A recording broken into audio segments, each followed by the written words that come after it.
summer's ardent arms outspread, entwined with flowers, enfold us like two lovers newly wed. Throw ravished hours, sorrow, woe, and pain lose all their powers. For each is death, and life is only ours.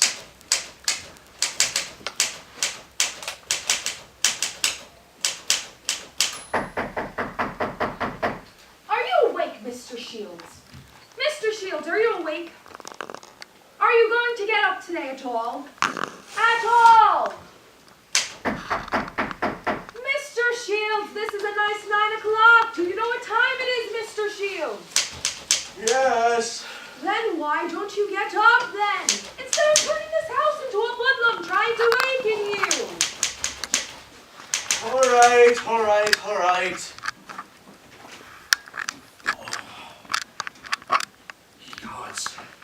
The way these old ones ball at a body. I'm beginning to believe that the Irish people are still stuck in the Stone Age. If they could, they'd throw a bomb at you. Would a landmine exploding under your bed's the only thing that gets you out of it?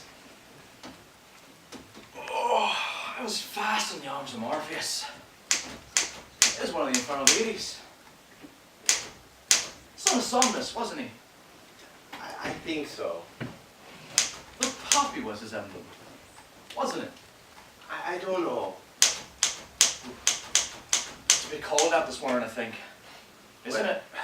Well, you've made it quite clear I won't be getting no quietness in the house. I wonder what time is it? Well, the Angelus went off some time ago. The Angelus? Surely it can't be that late already. I asked them to get me up at 9 so I could catch mass before I went Tommy rounds. Why couldn't you give us a rap? Give you a rap? They've been hammering at the door and thundering at the windows for the past 2 hours, shaking the place to its very foundations. And you took less notice of the infernal din than I would the strums of a grasshopper. Oh, there's no fear of you thinking of anyone else when you're at your poetry. Oh, the land of saints and scholars. It'll shortly be a land of bloody poets. I suppose Maguire's coming on. Maguire? No, why? Were you expecting her? She was supposed to be here at 9. Before the last chime struck, says she. I'll be coming up on the door. And it must be, what time is it now? Oh, I'd say about 12:30. Did anybody ever see the like of the Irish people?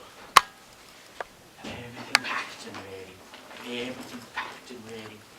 Everything. And have you everything packed and ready? What's the use of having everything packed and ready when she didn't show up? Oh, it's no wonder this unfortunate country is as it is. You can't count on the word of a single individual in it. I suppose she was too damn lazy to get up. She wanted the streets to be well aired first. Oh, Kathleen, you holy hand, your way is a thorny way. Ah, me. Alas, pain, pain, pain, ever, forever. That's from Shelley's Prometheus Unbound. I can never agree with the likes of Shelley. Not that there should be anything said against him as a poet. As a poet. But, oh, he only threw some stones through some stained glass windows. aye, and he wasn't the first, nor will he be the last to do that. But the stained glass windows, more than any of them, are here still. And Shelley is doing a jazz dance down below. And you are not only glad, but exceedingly pleased that Shelley, the sensitive, high-minded, noble-hearted Shelley, is suffering the tortures of the damned. I believe in the vindication of the church and truth. Oh, bah! You know as little about the truth as anyone else. And you care as much about the church, the least of those that profess her faith. Your religion is the state of being afraid that God will punish your soul in the next world as the black and tans torture your body in this. Go on, me boy. I'll have a right laugh at showing both of us are dead. Oh, you're welcome to laugh when we're both dead.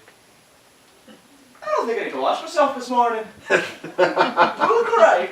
Oh, you're all right. Besides, It's too late to be starting with that now. And didn't you wash yourself yesterday? Oh, I gave myself a great rub yesterday. Oh, you're disgusting. I think I better get a few of the bracelets today too. Damn, they're worth over 6 pence each. Hey, just Samson, they're so strong. Have you seen them? Yes, you've showed them to me before. I only hope I can get enough of them. There's a dozen of them in each of these parcels. 3, 6, 9. Damn, there's only 11 in this one. I better try another. 3, 6, 9. Damn, there's only 11 in this one too. And one of them bent. Now I suppose I have to go through the whole bloody lot of them. For it never be easy in my mind thinking there'd be more than a dozen in some of them. And still we're looking for freedom. Ye gods, it's a glorious country. Ah, but there's the braces after breaking. I told you they weren't strong enough for Samson. I put too heavy a strain on them too sudden. There's that Maguire never showed up either. She's almost too down lazy to wash herself.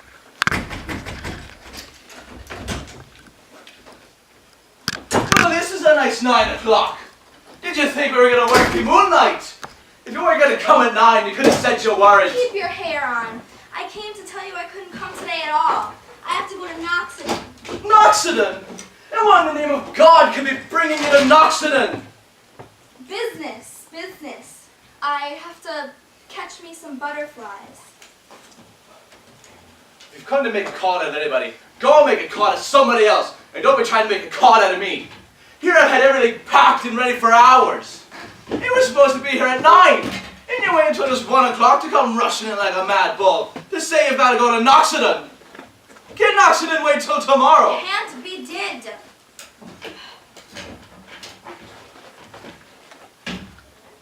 Can't be did. If I wait to go to Noxon until tomorrow, all the butterflies might be gone. I'm going to leave this here until this evening.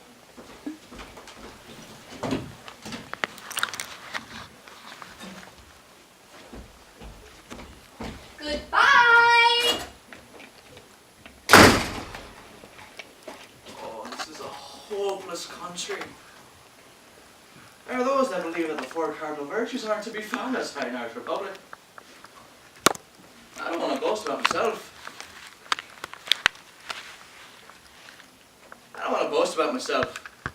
And I suppose I can call myself as good as Gale as those that are knocking about now.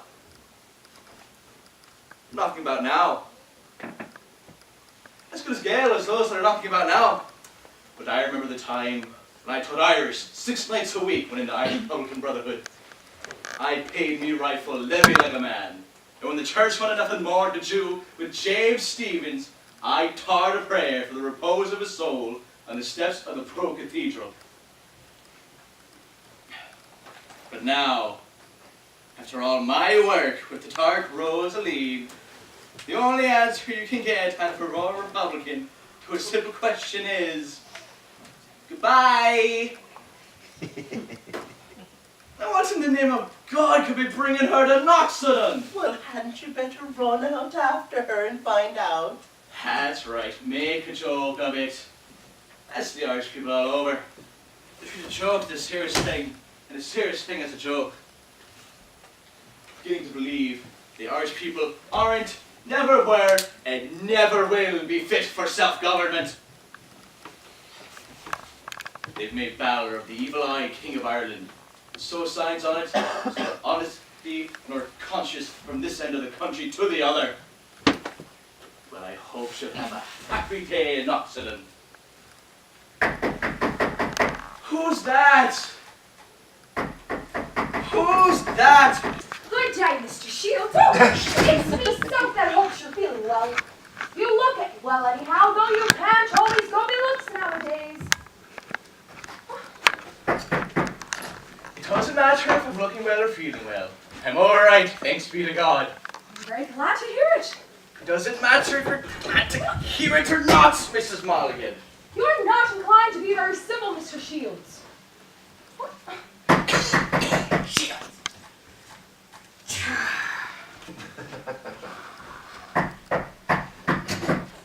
if you've come to raise an argument, I've got something to do. Let me tell you that. I don't come here to raise no argument. A person would have very small gains arguing with you, let me tell you that. Well, I've got no time to be standing here gossiping with you. Now let me shut the door, Mrs. Mulligan. You will not shut this door till you've heard what I've had to say. Well, then say it then and go about your business. You are very high and mighty, but take care you're not going to get a drop. What a baby you are not to know what brings me here. Maybe you thought I was going to ask you to come to tea. Ah, me. Alas, pain, pain, pain, ever, forever. I want to have nothing more to do with you, Mrs. Mulligan. I am here for me rent, and it seems that you don't want to pay your just and lawful debts. You'll get your rent when you learn to keep your rent book in a proper way. I will not take any lessons from you anyhow. I want to have no more talk with you, Mrs. Mulligan. Talk or no talk, you owe me 11 weeks' rent, and it's marked down here against you in black and white. I don't care a damn if it was marked down in green, white, and yellow. You're a terribly independent fellow, and it would be fitter for you to be less funny and stop trying to belicken honest and respectable people. You be careful what you're saying there, Mrs. Mulligan. There's law in this land still. Teeny so there is, and you're going to get a little bit now. Here, them's for you. I want to have nothing more to do with you, Mrs. Mulligan. But am I better? It was this sorry day I ought to let you come into this house. Maybe them notices to quit will have you stop writing to the letters about me and me house. Oh, for goodness sakes, man, let her inside instead of discussing it out there like a bunch of primitive troglodytes. Writing to the papers is my business. I'll do it as often as I like, when I like, and how I like. You will not write about me house at all events. You can glow about the state of the yard, but you never mention about paying your rent. Oh no, that's not in your line. But since you're not satisfied with this house, you can go. Pack up and go to another. I'll go, Mrs. Mulligan, when I see fit, and no sooner. Not content with keeping the rent, you're starting to bring in lodgers. Oh, but not that I'm saying anything against you, sir. But bringing in lodgers as much as a person's leave, what's the world come to that a person's house isn't their own? But I'll soon put an end to your gallop, for on the 28th of next month, out you go, and few will be sorry to see you back. I'll go when I like. I will decide whether this house is yours or no. I'll go when I like. We will see about that. We'll see. I will see. Mind you, I'm in earnest. You will not step foot in this house a minute longer than on the 28th of next month. Oh, go to hell! Oh, gods, what is it that ever persuaded me to come into a house such as this? Oh, it's nothing once you're used to it. You're too thin-skinned altogether. The old salt's got the wind up about you. The wind up about me! Aye, she thinks you're on the run. She's afraid of rain that her precious property will be damaged. Sure, they all think they're on the run. Miss Henderson thinks it. Tommy Owens thinks it. Mr. and Mrs. Gregson think it. And Minnie Powell thinks it too. Well, better be off if I'm going to get anything done today. And what shall we do with the notices to quit? Oh, shove them behind one of the statues. I meant, what action shall we take? I've no time to be stopping now. We'll talk about it when I get back. I swear, these tales will get me old back on that old Mulligan yet. I wish to God someone would come and smash her rookery to bits, or it's all she thinks of.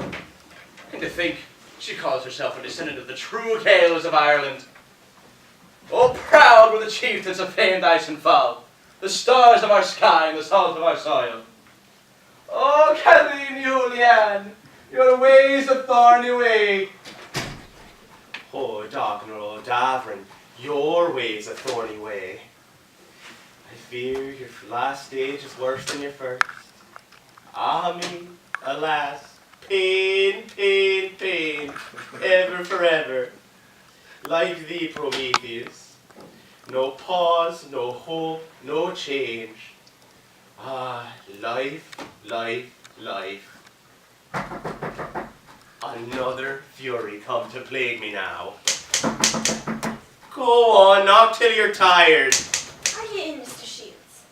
No, he's just gone out, but I'm pretty sure if you hurry after him, you catch him. Oh, I'm sure you'll do just as well, Mr. Davoren. I just come in for a drop of milk for a cup of tea. I shouldn't be bothering you like this, but I'm sure you don't mind. It's no trouble in the world. Delighted, I'm sure.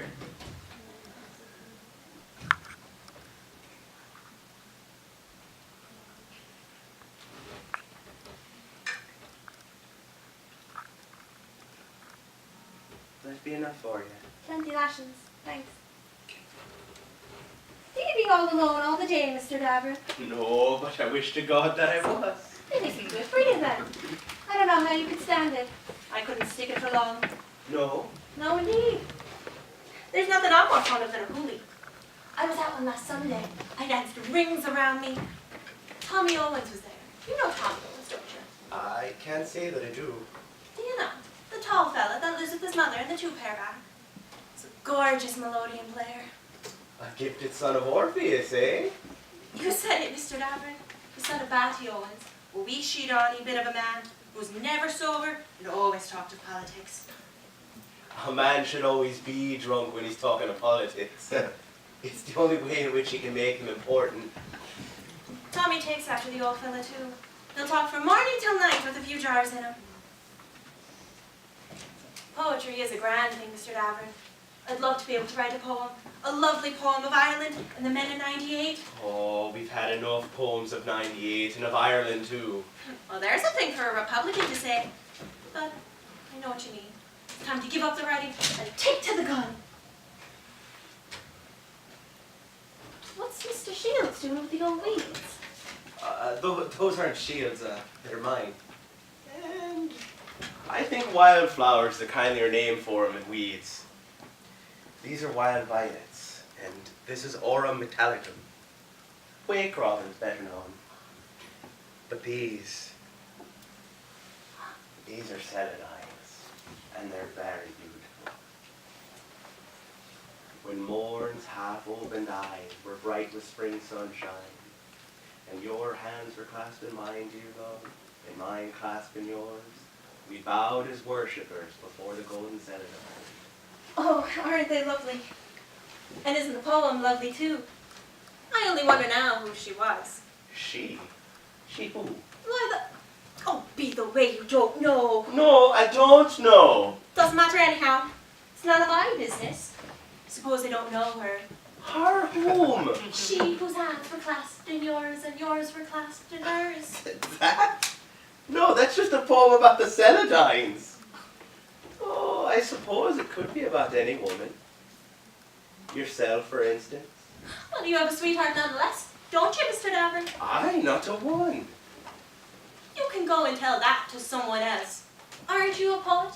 And aren't all the girls fond of the poets? Just because the girl is fond of the poet doesn't make the poet fond of the girl. But in all the storybooks they are. Aye, and often fond of more than one, too. You're fond of her, Mr. Davoren. Oh, of course I'm fond of the girls, but I prefer a woman who can add to her charms by the way in which she dresses. Like you, for instance. Now you're on for cutting me. No, I mean it. You're a very beautiful woman. If I'm such a beautiful woman, you ought to be able to write a poem about me. All right, so I will. So I will write a poem about you. I mean, I've done it for girls half as pretty as yourself. I knew you had one now.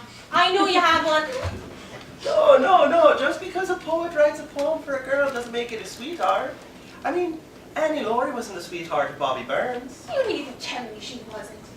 And for bonny Annie Laurie, I'd lay me down and die. No man would lay down and die for any but a sweetheart. Not even for a wife. Oh, no man willingly dies for anything. Well, except for his country. Like Robert Emmet. Oh, even Emmett would have lived on if he could. He died as to not deliver Ireland, and the British government had him killed as to save the British nation. You're only joking now. You die for your country. Oh, I don't know about that. You would. You would. I know what you are. And what am I? A gunman on the run. Maybe I am, maybe I'm not. Oh, I know. I know. Do you never be afraid? Afraid? Afraid of what? Of the ambushes, of course. I know I'm all of a tremble whenever I hear a gun go off. Can't imagine what it'd be like to be in the middle of the firing. I suppose at first you're a little terrified. But after a while you get used to it. That is until, a gunman comes along and he lobs a bomb at you like a schoolboy throwing a snowball. I wish it were all over all the same. You'll take care of yourself, won't you? Won't you, Donal? I mean, Mr. Davoren. No, go ahead. Call me Donal. We're friends now, right? Great friends. So go on, let me hear you say Donal. Let me hear you say it. The place badly needs a tidying up. Donal. There. Are you satisfied? Tomorrow's a half day. I'll run around and I'll tidy the place up a bit. Oh, come now. You're far too pretty for that line of work. Don't you be worried about what the people around the house will start to say. And you think Minnie Powell cares whether they'll talk or no? She's had to push her way through life up till now without help from anyone. Do you think she's going to ask their leave to get what she wants? My soul arted in valor, a pioneer in action as I am a pioneer in thought. Let these two powers come together and grasp this sorry scheme of things entire, and mold life near to the heart's desire. Lovely Minnie and brave as well, brave Minnie and lovely as well. I see nothing. Oh, you're right, the typewrite. Mr. Davoren. I see nothing else, so help me God. We'd be hard put to it if we minded what you've seen, Tommy Owens. Right, Minnie. Tommy Owens is a heart. Good, Mr. Davoren. Don't want me coming in. I'm Tommy Owens. Live in the two-car back, work at Russell Welpost. Mr. Shields knows me well. You need to not be afraid of me, Mr. Davoren. And why would I need to be afraid of you, Mr. Owens? Right. Why should you indeed? We're all friends here. Mr. Shields knows me well. Oh, Shields. All you need to say is, do you know Tommy Owens? And he'll tell you the sort of man Tommy Owens is. There's no flies on Tommy. Got me? Tommy Owens, you shouldn't be keeping Mr. Davoren like this. He's enough virgins on him already without you. Right, Minnie. Not a word, not a word. Mr. Davoren understands me. As man to man. It's up the Republic all the time, eh, Mr. Davoren? I don't know nothing about the Republic, and I got no connection to today's politics.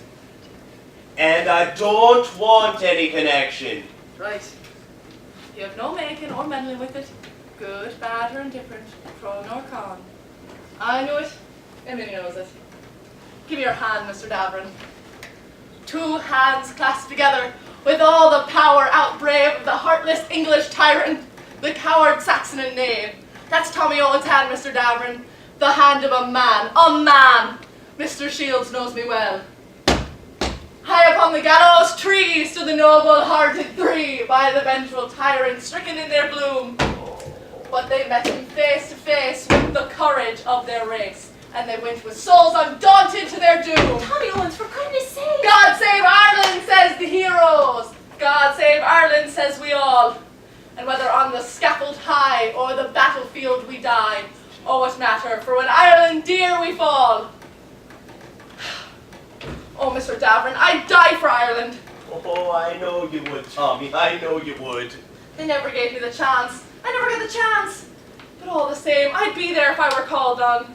Mr. Shields knows that. Ask Mr. Shields, Mr. Davoren. I don't see no necessity for that. I know you'd do it if you had the chance. But remember, he serves those who stand and wait. I'm bloody tired of waiting. We're all tired of waiting. Why isn't every man in Ireland out with the IRA? Up with the barricades, up with the barricades! It's now or never, now and forever. As Sarsfield said in the Battle of Vinegar Hill, up with the barricades! That's Tommy Owens, and a penny buys a whistle. Let those who think different, say different. What do you say, Mr. Davoren? I say, Tommy, you better hurry up upstairs for your dinner, because if you wait much longer, it won't be worth eating. Oh, damn the dinner. Who can think of dinner when Ireland's fighting to be free? Not Tommy Owens, anyhow. It's only the Englishman who's always thinking with his belly. Tommy Owens! Move me anger. I just remembered there was a lady present. Come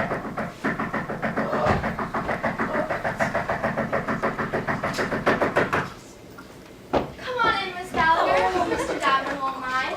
After all, he's the person who can put you in the way of having your own way. So come on in and don't be shy.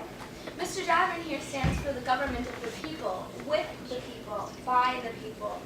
You'll find you'll be as welcome as the flowers in May. Good evening, Mr. Davoren, and may God and his holy angels be between you and all harm.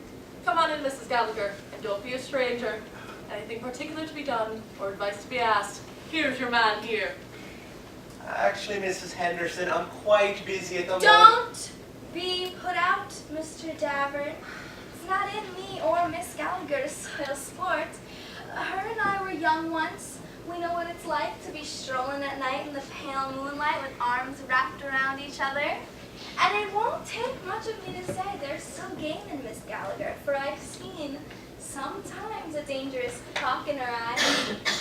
But we won't keep you and Minnie long asunder, for she has the letter and all written.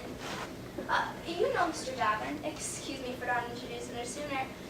This is Miss Gallagher of the front drawing room of number 55. As decent and honest and quiet a woman as you'd never meet in a night's walk. And signs on it. It's her who will be imposed upon. Go on and read the letter, Miss Gallagher. Read away, Mrs. Gallagher, and it'll be attended to. We know our own no. Eh, Mr. Davoren? Hurry up, Miss Gallagher, and don't keep Mr. Davoren waiting. Give her time, Minnie Powell. Give her time. As you know, in all fairness, Mr. Davoren, the people that live next to Miss Gallagher, in the back drawing room to be particular. Miss Gallagher, am I right or am I wrong? Oh, you're right, Mrs. Henderson. Perfectly right. That was the very exact room. Well, Mr. Davoren, people that live next to Miss Gallagher ought to be more particular. The residents, that's the word written in the letter.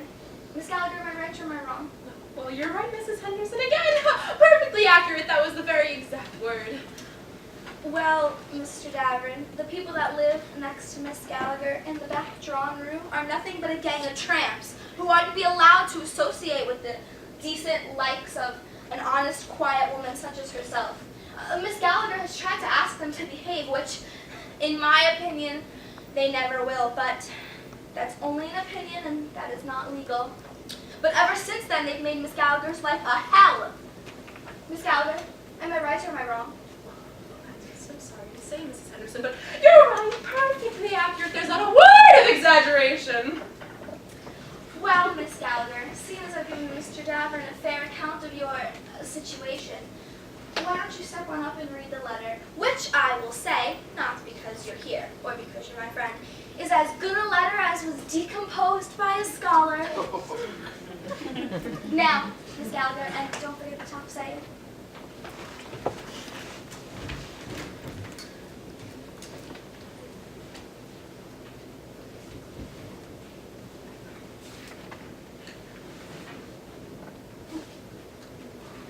Oh, for Christ's sake. Oh, Miss Gallagher.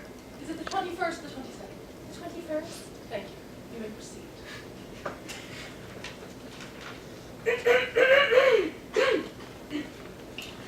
To all to whom these presents come, greetings, gentlemen of the Irish Republican Army. Now there's a beginning for you, Mr. Davoren. That's one swing. There's a lot of meaning in that saying, mind you.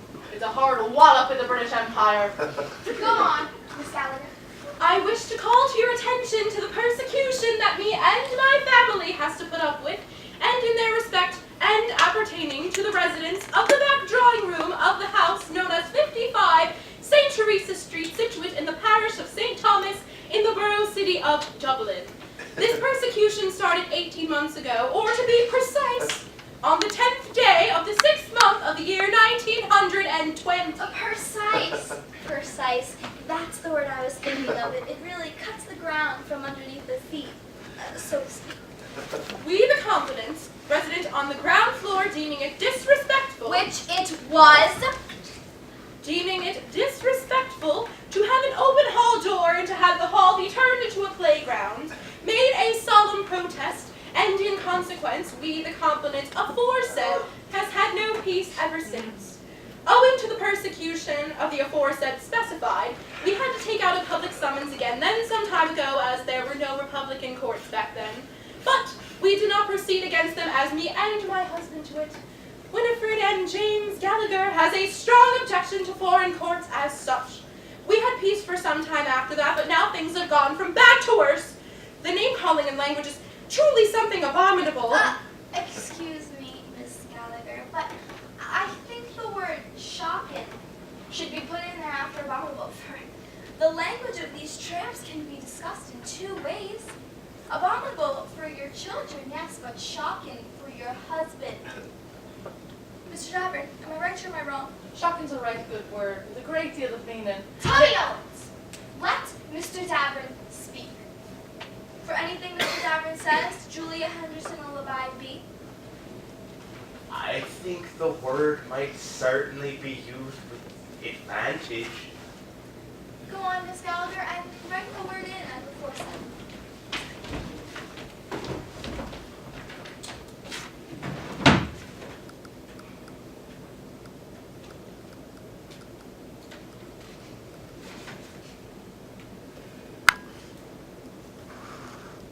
Hey, there's 2 K's in shocking.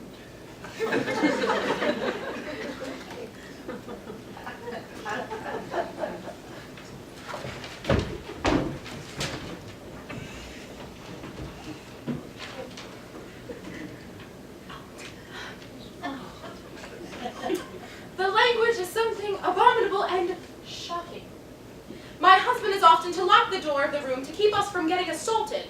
The name of the resident tenant who is giving us all this trouble and who, pursuant to the facts of the case aforesaid mentioned, will be Mrs. Dwyer, or the aforesaid defendant as the case may be, is a seaman who is coming home shortly, and we beg the Irish Republican Army to note that the said Mrs. Dwyer says that he will settle us when he comes home.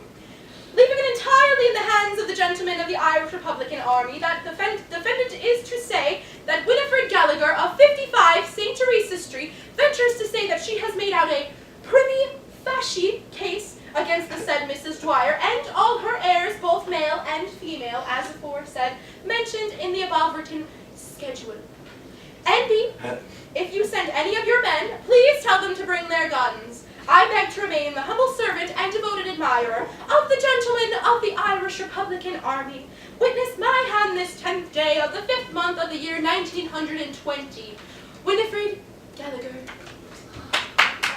Now here's a letter for you, Mr. Davoren. Oh, it's the most powerfulest letter I've ever heard read. Was it really you that read it, Mrs. Gallagher? Sinn Féin, her and her only, Minnie. I seen her with me on 2 eyes. When just the other day me and James, Mr. Gallagher, Mr. Davoren as aforesaid in the letter, were having a chat by the fire. You'd never think it was in her to do it. And you'd never think it would be the likes of such a woman to have the soul case worried out of her by a gang of tramps. But it's in good hands now, and instead of them settling yous, the yous will be settling them. Give the letter to Mr. Davoren and he will be going. I trust you're getting along well with Mr. Shields, Mr. Davoren? Yeah, Shields and I are getting along fine. He's usually out during the day, and I'm usually out during the night. He'll never make a fortune off what he's selling. Whenever he comes to our place, I have to buy a pack of pins just to give him some encouragement. I have enough pins to make a wired bed for a double mattress. And the little devils that run around the place, they make jeers of him. Why, just the other day I had to give one of them a Malavogan for calling him old hairpins. Mr. Shields is of exceptional mental capacity. He deserves more of a dignified position. Them words is true, Miss Gallagher, and they is not. For to be wise is to be a fool, and to be a fool is to be wise. Mrs. Henderson, that's a paradox. It may be what a parrot talks, or a blackbird, or for all I know, a lark, but it is what Julia Henderson Stop press! Was that a stop press? Run out, Tommy Owens, and don't come back till you find it. I haven't got a make. Of course not. I never see you any other way, and you'll always be the same way if you keep thinking on your spearmints and your night patrols and your bumblebees. Mrs. Gregson, is that a stop press? Yes, an ambush near Knoxton. Was anybody hurted? Oh, one killed. Someone named Maguire, the paper says. What was that? What name did she say? Maguire, did you know them, Mr. Davoren? Yeah. No. I didn't know. I didn't know him. Do you suppose it's the same Maguire that does be with Mr. Shields? It can't be. It can't be. Well, I think we've kept Mr. Davoren long enough, and find the letter is in good hands. I think we best be gone. Mr. Davoren, sir, on behalf of myself, Winifred Gallagher, and James Gallagher, husband of the said Winifred, I beg to offer my humble and hearty thanks for your benevolent goodness, particularly in the letter written, and I wish to interpretate you that you will be greeted with hundreds of thousands of welcomes when you come to visit us. Now, there's a woman for you, Mr. Davoren. She didn't even mention Biddy and Shaw and her 2 children. It's herself has them trained well. Why, it would make your heart thrill like an alarm clock to hear them singing Faith of Our Fathers and Wrap the Green Flag Round Me. Faith in fatherland, Mrs. Henderson. Faith in fatherland. Good evening, Mr. Davoren, and may God keep you and all who are fighting for Ireland's freedom safe.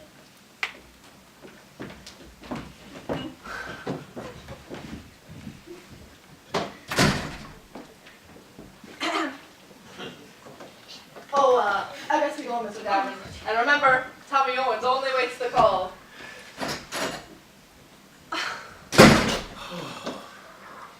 Finally, alone at last. That Tommy Owens giving you the sick. It would take half the brass bands in the country for him to hear the call before he'd come running. Sacred Heart, I've got to go. I've only 10 minutes to get back to work. I'll have to fly. Quick, before I go, put my name in the typewriting. Just Minnie. Now yours underneath. Just Donal.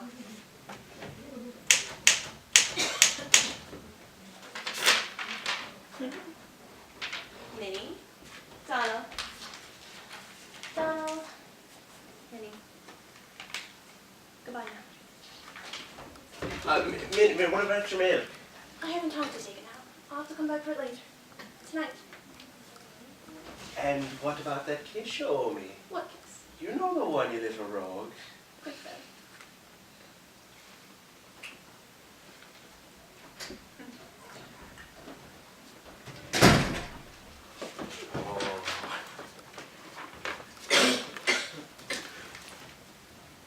Minnie, Donal, Minnie. Oh, very pretty, but very ignorant. A gunman on the run. Be careful.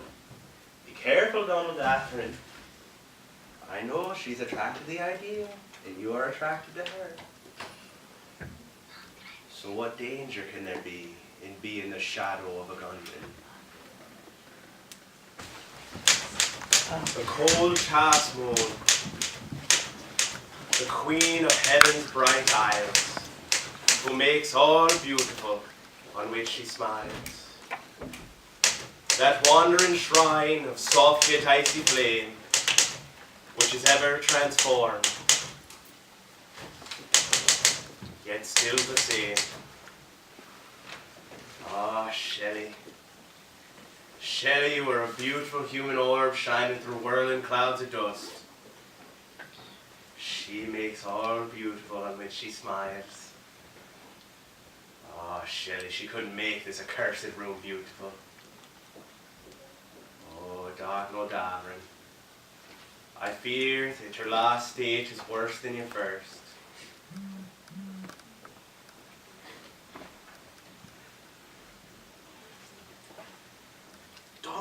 Donal, are you awake?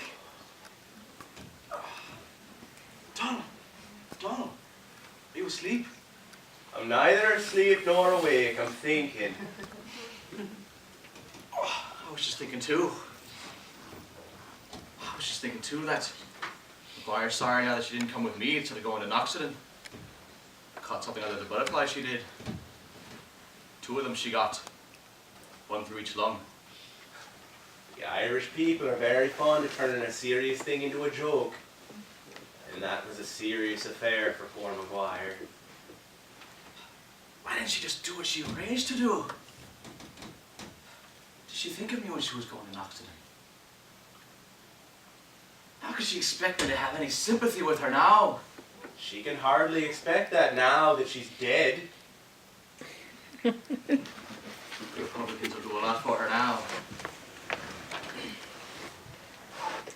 I haven't been able to sleep properly since they promised damned curfew. A minute ago I thought I heard some of the old ones standing outside the door. They won't be satisfied until they bring a raid upon the house. And they never begin to stand outside the door until after curfew. Are you going to bed, Donal? No, I was trying to finish this poem. Well, if I were you, I'd get that game up. It doesn't pay a working man to write poetry. I don't profess to know much about poetry.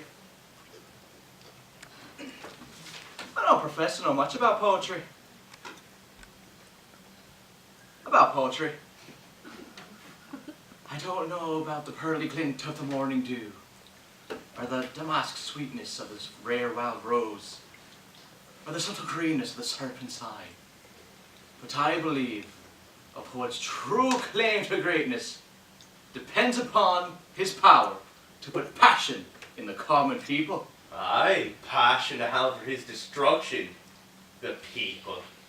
Damn the people. The people live in the abyss. It's the poet that lives on the mountaintop. The people know nothing of the mystery of colour. They see only the scarlet coat of the soldier, the purple vestments of the priest, the green banner of the party, the blue or brown overalls of the industry. The people know... Is that the tapping again? Tapping? What tapping? It's the second night I heard that tapping. I fear it bodes no good to me.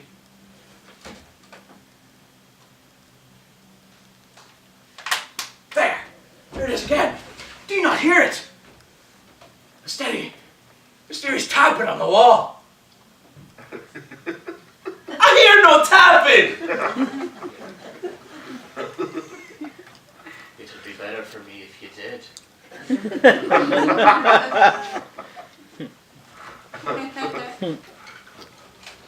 It's a sure sign of death when no one hears it but myself. Death? What the devil are you on about? I don't like this. I don't like this at all. There's always something like this heard when one of our family dies. Oh, I don't know nothing about that. But I know there's a hell of a lot of noise when one of your family lives. God's between us and all harm. It's a good thing I'm where I'm meant to be. In bed. It's always best to be in your proper place when such things happen. Sacred Heart! There it is again! Would you go to sleep? Do you believe in nothing? I don't believe in tapping. There. It's stopped now. I'd better try and get some sleep for fear it'd start again. I do. And if it does, I'll be sure to waken you up. It's very cold out. I thought you were going to bed. The bloody cold won't let me. You'd want a pair of pajamas on you. Do you ever wear pajamas, Donal? No, no, no. What kind of stuff is on them? It depends on the climate. In India, silk. In Italy, satin. The Eskimos wear them from the skin of a polar bear.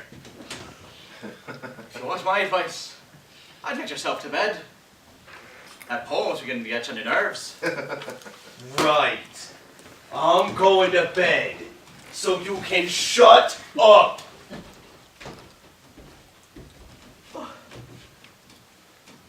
I was going to say something before he turned in, of course.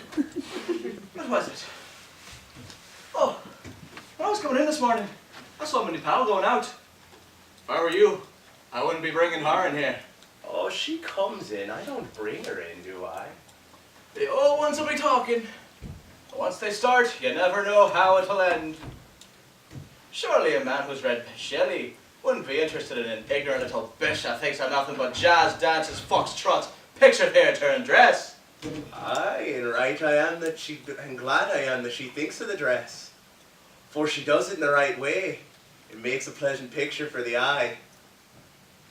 Education's been wasted on a great many persons, teaching them how to talk but leaving their primal instinct intact. If poor Minnie had received an education, she'd be an artist by now. She's a very pretty girl. And I think that she's good.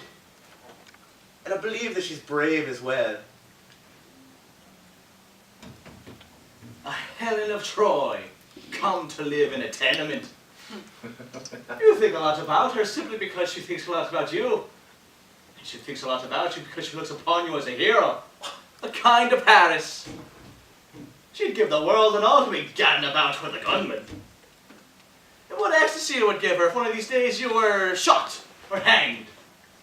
Then she'd go about like many more singing, I do not fear me darling lost, for he fell in his jacket green. And for a year and a day, all around her hat she'd wear the tricolour ribbon, till the day she up and marry someone else, possibly a British Tommy with a Monstar. I wouldn't want my life dependent on brave little Minnie Powell, for she wouldn't give up a jazz dance to save it. All right, that's enough about Minnie Powell. I'm going to soon be on the run out of this house, for you've made it painfully obvious that there's no peace to be found here. This house is fine enough. Bar the children, they do be quiet enough. Weren't there children in the last place you were in? Aye, 10. And all of them over 40. I swear, I just can't sleep right. I just wish to God this would all be over. Instead of their beads, they're counting bullets. The Hail Marys, a bursting bombs and machine gun fire. Petrol is the holy water. Their mass a burning building. Their de profundis, the soldier's song. And the creed is, I pledge allegiance to the God Almighty, maker of heaven and earth. Aye, but I remember a time when you yourself believed in nothing but the gun.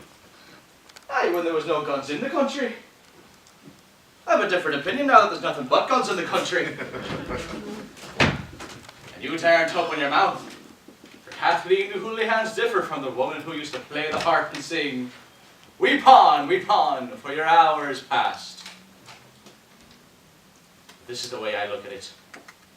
I look at it this way. You're not gonna beat the British Empire by shooting the occasional Tommy on the corner of the occasional street. Once the Tommies have the wind up, they let loose on anything they see. They don't give God's curse who they plug. Well, then maybe they should hop down off their lorries, go down to the records office and check a man's pedigree before they plug him. It's the civilians that suffer. Shot in the back to save the British Empire, and shot in the front to save the spirit of Ireland. When there's an ambush, they don't know where to run. Now, I'm a nationalist right enough.